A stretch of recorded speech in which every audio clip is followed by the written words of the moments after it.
Welcome back to फिल्मी loop. आज हम जिस मूवी की कहानी आपके लिए लेकर आए हैं उसका नाम है ब्लैंक चेक, जो साल 1994 में आई थी। कहानी की शुरुआत में प्रेस्टन वाटर्स नाम के एक 11 साल के लड़के को दिखाया जाता है जो अपने पेरेंट्स और दो बड़े भाइयों के साथ रहता है। लेकिन वो अपने भाइयों से हमेशा चिढ़ता रहता है क्योंकि वो दोनों अपने फादर की मदद से एक छोटा सा बिजनेस चलाते हैं और अपने बिजनेस से जुड़ा सारा सामान वो प्रेस्टन के रूम में भरते रहते हैं, जिससे उसका रूम किसी गोदाम जैसा दिखने लगा है। प्रेस्टन के फादर भी उसके बड़े भाइयों को ही सपोर्ट करते हैं और उसे हमेशा कॉम्प्रोमाइज करने के लिए कहते रहते हैं। हाल ही में वो उसके भाइयों के बिजनेस के लिए एक कंप्यूटर लेकर आते हैं और इसे भी वो प्रेस्टन के ही रूम में रखते हैं, लेकिन इसे चलाने में वो उन दोनों से ज्यादा एक्सपर्ट होता है और अपना गुस्सा निकालने के लिए वो इसकी रोबोटिक वॉइस से उन्हें खूब चिढ़ाता है। इसके बाद वो अपने दोस्तों के साथ अम्यूजमेंट पार्क जाता है क्योंकि आज उसके एक दोस्त बच का बर्थडे होता है, लेकिन उसके फादर ने उसे सिर्फ $10 दिए होते हैं, जिससे वो अपने दोस्तों के साथ रोलर कोस्टर राइड और ऊंचे ऊंचे झूलों में नहीं बैठ पाता। उसे धीरे धीरे घूमने वाले छोटे झूलों में बैठकर काम चलाना पड़ता है, जिसके लिए उसके दोस्त उसकी काफी मजाक उड़ाते हैं। प्रेस्टन के फादर कोई गरीब आदमी नहीं थे, उनका अच्छा खासा बिजनेस था, लेकिन वो अभी से अपने बच्चों में पैसे कमाने और पैसे बचाने की आदत डालना चाहते थे। अगली सुबह उसके दोनों भाई बेसबॉल का मैच देखने जाने लगते हैं तो प्रेस्टन भी उनके साथ जाना चाहता है, लेकिन वो उसे अपने साथ नहीं ले जाते क्योंकि उसके पास टिकट खरीदने के पैसे नहीं होते। उसके फादर फिर से उसे पैसों की बचत करने का लेक्चर देने लगते हैं, लेकिन वो कहता है कि जब उसके पास पैसे ही नहीं है तो वो बचत कहाँ से करेगा। अब उसकी मॉम उसे उसकी ग्रैंड मदर का भेजा हुआ एक गिफ्ट देती है क्योंकि अगले हफ्ते प्रेस्टन का बर्थडे आने वाला था। इसके अंदर उसकी ग्रैंड मदर का साइन किया हुआ एक चेक होता है जिस पर वो पैसे लिखना भूल गई थी। उसके फादर कहते हैं कि ये एक ब्लैंक चेक है और वो इस पर $11 की रकम लिखकर उसे दे देते हैं। प्रेस्टन अब पैसों की बचत करने का फैसला करता है और कंप्यूटर पर एक लिस्ट बनाता है जिसमें वो लिखता है कि उसे अपना खुद का एक घर खरीदना है। इसके बाद वो सो जाता है। अब यहाँ से कहीं दूर टाउन की एक सुनसान जगह पर जेल से भागे हुए एक ठग को दिखाया जाता है जिसका नाम क्विंगली होता है। जेल जाने से पहले यहाँ उसने अपनी लूट के पूरे $1 मिलियन छुपाए होते हैं। इन पैसों का इस्तेमाल वो अपनी एक नई पहचान हासिल करने के लिए करने वाला है जिससे पुलिस उसे पकड़ न पाए। लेकिन इन सारे नोटों के नंबर एक सीरियल में होते हैं और पुलिस के भी रिकॉर्ड में होते हैं, इसलिए वो बिडरमैन नाम के एक बड़ी बैंक के सीईओ के पास जाता है जो मनी लॉन्ड्रिंग के धंधे में पहले उसका पार्टनर हुआ करता था। क्विंगली उससे इन नोटों के बदले नॉर्मल नोट बदल कर देने के लिए कहता है जिससे पुलिस को उस पर कोई शक न हो सके। बिडरमैन फिर से मनी लॉन्ड्रिंग के धंधे में नहीं पड़ना चाहता था, इसलिए पहले वो उससे मना करता है, लेकिन क्विंगली उसके पुराने कारनामों के लिए अपने साथ उसे भी जेल ले जाने की धमकी देता है तो वो नोट बदलने के लिए तैयार हो जाता है। क्विंगली उससे बदले हुए नोटों को अगले दिन जूस नाम के अपने एक आदमी को देने के लिए कहता है तो जाते हुए बिडरमैन उसे एक टेम्परेरी चेकबुक दे देता है जिससे वो उसके आदमी को पहचान सके। इसी दौरान प्रेस्टन भी बैंक में अपना $11 का चेक लेकर आता है और इसे वो शे नाम के अकाउंटेंट को देखकर उससे अपना एक नया खाता खुलवाने के लिए कहता है। शे प्यार से उसे समझाती है कि नया खाता खुलवाने के लिए पहले उसे कम से कम $200 की रकम जमा करनी होगी। प्रेस्टन उसके प्यार भरे अंदाज से बहुत इम्प्रेस हो जाता है और कहता है कि जब उसके पास $200 हो जाएंगे तो वो खाता खुलवाने जरूर आएगा। अब बैंक से बाहर उसका शरारती दोस्त बच उसका $11 का चेक छीनकर भागने लगता है। उसका पीछा करते हुए प्रेस्टन क्विंगली की कार के पीछे गिर जाता है जिससे उसकी साइकिल टूट जाती है। ये देखकर वहाँ कई लोग इकट्ठे हो जाते हैं तो इस मुसीबत से बचने के लिए क्विंगली अपनी जेब से एक चेक निकालकर उस पर कोई रकम लिखने वाला होता है, लेकिन तभी उसे पुलिस की एक कार दिखाई देती है और वो प्रेस्टन को साइन किया हुआ खाली चेक देकर तुरंत वहाँ से निकल जाता है। घर पहुंचने पर प्रेस्टन के फादर जब उसकी टूटी साइकिल देखते हैं तो वो बिना कुछ पूछे ही उसे डांटना शुरू कर देते हैं, इसलिए गुस्से में प्रेस्टन भी उन्हें एक्सीडेंट के बारे में बिना कुछ बताए अपने कमरे में चला जाता है। रात को वो क्विंगली के उस चेक को निकाल कर देखता है तो उसे अपनी ग्रैंड मदर का भेजा हुआ ब्लैंक चेक याद आ जाता है जिस पर उसके फादर ने $11 की रकम लिख दी थी। पहले तो वो $200 की रकम लिखना चाहता था और फिर 1000 की, लेकिन आखिर में वो पूरे $1 मिलियन की रकम टाइप करके उस खाली चेक के ऊपर प्रिंट कर देता है, वो भी कैश में। अगले दिन वो इस चेक को कैश कराने के लिए बैंक पहुंच जाता है, लेकिन वो बहुत डरा हुआ होता है। ऊपर से आज शे की बजाय एक मोटी अकाउंटेंट उसे अपने काउंटर पर बुला लेती है तो वो और भी घबरा जाता है। जब वो अकाउंटेंट चेक पर $1 मिलियन की रकम लिखी हुई देखती है तो उसे ये कोई मजाक लगता है, लेकिन ध्यान से देखने पर उसे ये चेक बिल्कुल असली लगता है, इसलिए वो उसे अपने साथ बिडरमैन के ऑफिस में ले जाती है। बिडरमैन को भी जब चेक पर क्विंगली के साइन के साथ पूरे $1 मिलियन की रकम लिखी हुई दिख तो उसे लगता है कि पुलिस की नजरों से बचने के लिए क्विंगली ने इस बच्चे को पैसे लेने के लिए भेजा है, इसलिए वो उस मोटी अकाउंटेंट को वापस भेजकर चेक को जला देता है। प्रेस्टन को लगता है कि वो पकड़ा गया है, लेकिन तभी बिडरमैन उसे रोककर अपनी छुपी हुई अलमारी से नोटों की गड्डियां निकालने लगता है और पूरे $1 मिलियन कैश उसके बैग में भरकर उसे वापस भेज देता है। उसके ऑफिस से निकलते हुए प्रेस्टन क्विंगली का असली आदमी जूस से भी टकरा जाता है, लेकिन वो उसे कोई स्कूल से भागा हुआ बच्चा समझकर उसके ऊपर ज्यादा ध्यान नहीं देता। फिर वो बिटरमैन के ऑफिस जाता है और उसे क्विंगली का हाथ से लिखा हुआ $1 मिलियन का चेक देकर पैसे मांगता है। बिटरमैन अब समझ जाता है कि उस बच्चे को पैसे देकर उससे बहुत बड़ी गड़बड़ हो गई है, इसलिए वो उसे ढूंढने के लिए बाहर की ओर भागता है। लेकिन तब तक प्रेस्टन यहाँ से काफी दूर जा चुका होता है। जब क्विंगली को पता चलता है कि बिटरमैन ने उसका पैसा किसी बच्चे को दे दिया है तो वो उसे मारने की धमकी देता है। लेकिन जल्द ही उसे अपनी गलती का एहसास हो जाता है कि उसने कल खुद ही एक बच्चे को ब्लैंक चेक साइन करके दिया था। अब वो उस बच्चे को ढूंढने के लिए पुलिस के पास तो जा नहीं सकता था और ना ही अखबार में उसका एडवर्टाइजमेंट दे सकता था, इसलिए वो जूस और बिटरमैन के साथ मिलकर उसे ढूंढने के लिए निकल जाता है। इधर घर पहुंचकर प्रेस्टन एक प्रॉपर्टी एजेंट का नंबर लगाता है और कंप्यूटर की रोबोटिक वॉइस के जरिए उससे बात करके $1.5 लाख के एक खंडर मकान को $3 लाख में खरीद लेता है। लेकिन वो अपना असली नाम बताने की बजाय उसे एक नकली नाम मिस्टर मैकिंटोश बता देता है। इसके बाद वो अखबार से एक गाड़ी शोरूम का नंबर निकालकर मैकिंटोश के नाम से ही एक महंगी लिमोजिन गाड़ी ऑर्डर करता है और साथ ही एक ड्राइवर को नौकरी पर रखकर उसे घर से पिक करने के लिए कहता है। थोड़ी देर में उसके पेरेंट्स बाहर चले जाते हैं तो वो घर की खिड़की से कूदकर गाड़ी के पास जाता है, लेकिन हेनरी नाम का वो ड्राइवर उसे बच्चा समझकर गाड़ी से दूर हटने के लिए कहता है।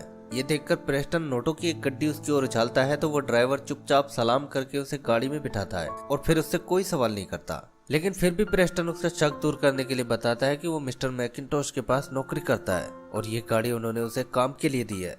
अब हेनरी उसे शहर के सारे शॉपिंग मॉल्स में घुमाता है जहाँ से प्रेस्टन अपने लिए बहुत सारे महंगे कपड़े खरीदता है। फिर वो टीवी, खिलौने, वीडियो गेम्स और घर को सजाने वाली बहुत सारी महंगी चीजें खरीदता है। वापस आते हुए वो अपने लिए एक बड़ी सी आइसक्रीम खरीदता है जितनी उसके पेरेंट्स उसे कभी नहीं खाने देते थे।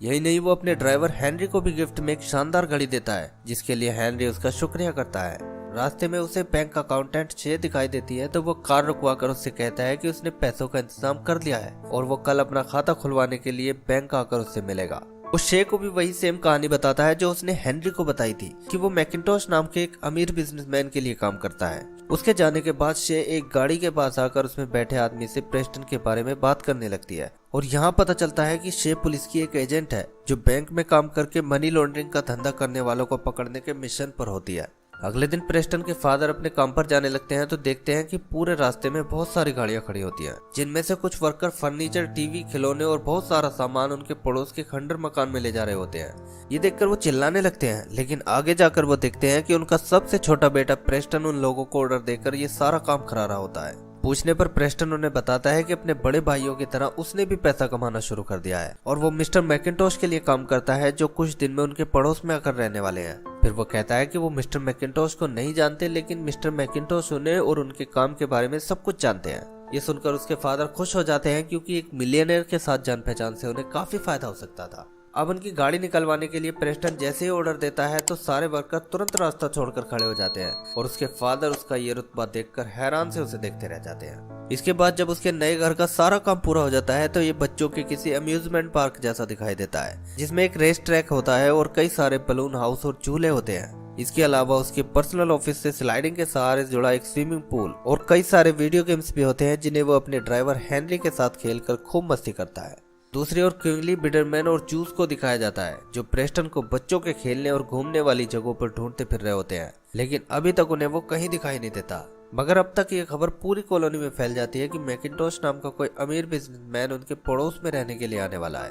दूसरी ओर बैंक में लगातार आ रहे इतने सारे कैश को देखकर शे को भी कुछ शक होता है और वो मैकिंटोश नाम के इस अमीरजादे से मिलने के लिए उसके घर पहुंच जाती है। लेकिन वहां उसे मैकिंटोश की जगह स्विमिंग पूल में तैरता हुआ प्रेस्टन मिलता है जो उसे बताता है कि मिस्टर मैकिंटोश तो बहुत बिजी रहते हैं और अगले कई हफ्तों तक वो उससे मिल नहीं पाएंगे। ये सुनकर शे वापस जाने लगती है, लेकिन वो कहता है कि मैकिंटोश की गैर मौजूदगी में उसके सारे काम वो ही देखता है, इसलिए अगर उसे ऐतराज ना हो तो वो उसे घुमाने ले जा सकता है। शे उसकी बात मान लेती है और शाम को उसके साथ घूमने जाने के लिए कहकर वहां से चली जाती है। प्रेस्टन अब अपने ड्राइवर हेनरी के साथ मिलकर शे के साथ मुलाकात की तैयारियां करता है और किसी अच्छे दोस्त की तरह पूरे दिन उसके साथ खेलता रहता है। शाम को वो अपने फादर के घर जाता है और शे के साथ मुलाकात के लिए सूट बूट पहनकर अपनी फैमिली के साथ बैठ जाता है। उसके पेरेंट्स को उसकी मैकिंटोश वाली बात पर पूरा यकीन होता है, लेकिन फिर भी उसके फादर रात को उसे बाहर जाने से मना करने लगते हैं। ये देखकर प्रेस्टन कहता है कि वो तो आज मिस्टर मैकिंटोश को उनका बिजनेस प्लान दिखाने वाला था।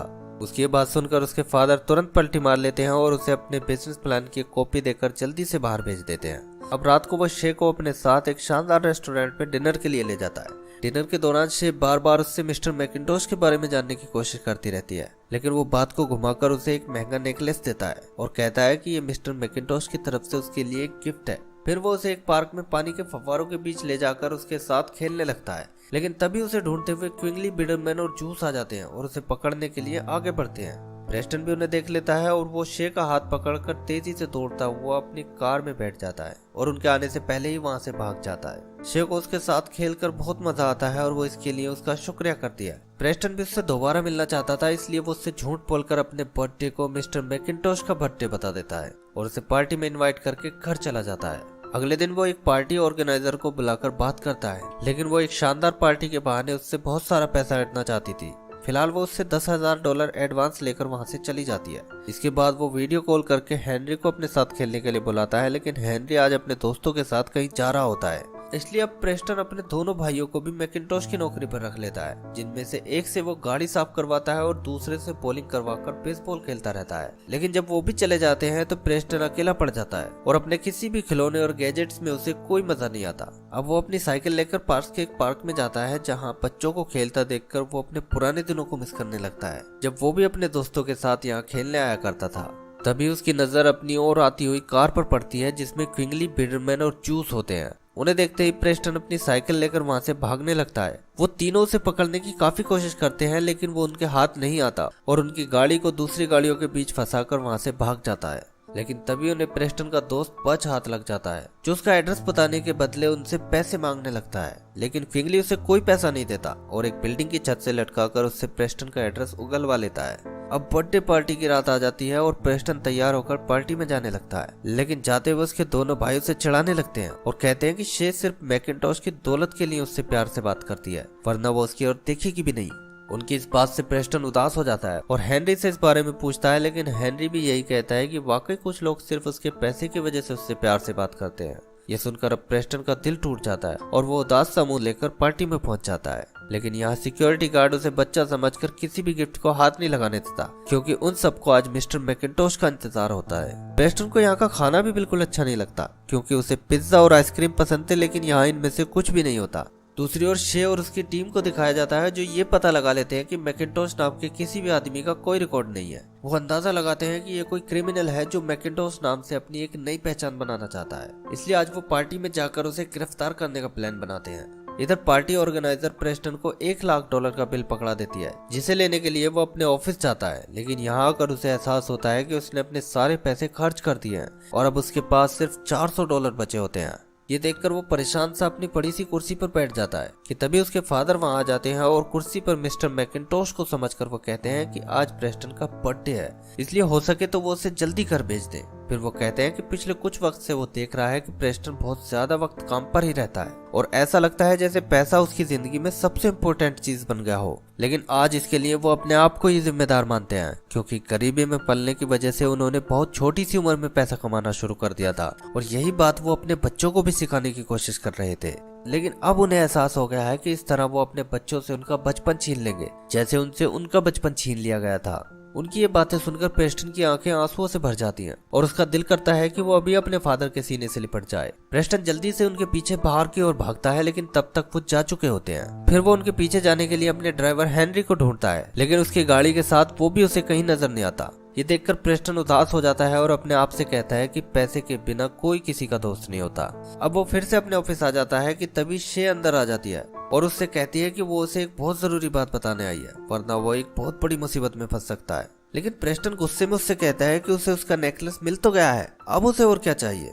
ये कहकर वो वहां से अपने नए घर में आकर बैठ जाता है। लेकिन थोड़ी देर बाद यहाँ क्विंगली, बिडरमैन और जूस आकर उसे पकड़ लेते हैं और क्विंगली उससे अपने $1 मिलियन वापस मांगने लगता है। लेकिन प्रेस्टन उससे सच बता देता है कि उसने सारे पैसे खर्च कर दिए हैं। ये सुनकर वो हैरान रह जाते हैं कि सिर्फ 6 दिन में कोई कैसे इतने पैसे खर्च कर सकता है। सच्चाई पता लगने पर बिडरमैन क्विंगली को समझाता है कि वो यही तो चाहता था, एक नई पहचान जिससे पुलिस कभी उसे पकड़ न सके, और उसका ये मुश्किल काम इस बच्चे ने आसान कर दिया है। क्विंगली को उसका ये आइडिया पसंद आता है, लेकिन वो कहता है कि इस काम में ये बच्चा उसके रास्ते की रुकावट बन सकता है। ये सुनते ही प्रेस्टन वहां से भागने लगता है और वो तीनों एक बार फिर से उसका पीछा करने लगते हैं। लेकिन प्रेस्टन इस घर के कोने कोने को अच्छी तरह जानता था, इसलिए वो उन्हें काफी देर तक परेशान करता रहता है और अपने तरह तरह के गैजेट्स और खिलौनों से उन्हें दौड़ा दौड़ा कर पीटता है। मगर आखिर में वो तीनों उसे पकड़ ही लेते हैं कि तभी शे पुलिस की एक टीम के साथ वहां जाती है और बंदूक तान कर पूछती है कि उनमें से मैकिंटोश कौन है। क्विगली को लगता है कि मैकिंटोश बनकर पुलिस उसे नहीं पकड़ेगी, इसलिए वो उनसे अपने आप को मैकिंटोश बताने लगता है। लेकिन ये सुनते ही पुलिस उसे मनी लॉन्ड्रिंग और फ्रॉड के जुर्म में गिरफ्तार कर लेती है।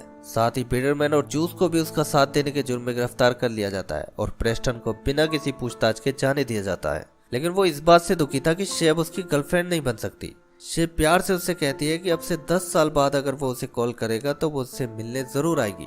अब प्रेस्टन के फादर घबराते हुए उसके पास आते हैं तो वो उन्हें देखते ही उनसे लिपट जाता है, जिसके बाद वो उसे अपने साथ घर ले जाने लगते हैं। जब वो बाहर आता है तो उसका ड्राइवर हेनरी भी वहाँ खड़ा होता है, जो असल में उसके लिए उसकी पसंद की आइसक्रीम लेने चला गया था। अब चूंकि वो साथ में काम नहीं कर सकते, इसलिए वो दोनों एक दूसरे को अलविदा कहते हैं। लेकिन जाने से पहले हेनरी उसे अपनी फीलिंग बताता है कि पिछले कुछ दिन उसके साथ रहकर वो उसे अपना सबसे अच्छा दोस्त मानने लगा है और वो हमेशा उसे मिस करता रहेगा।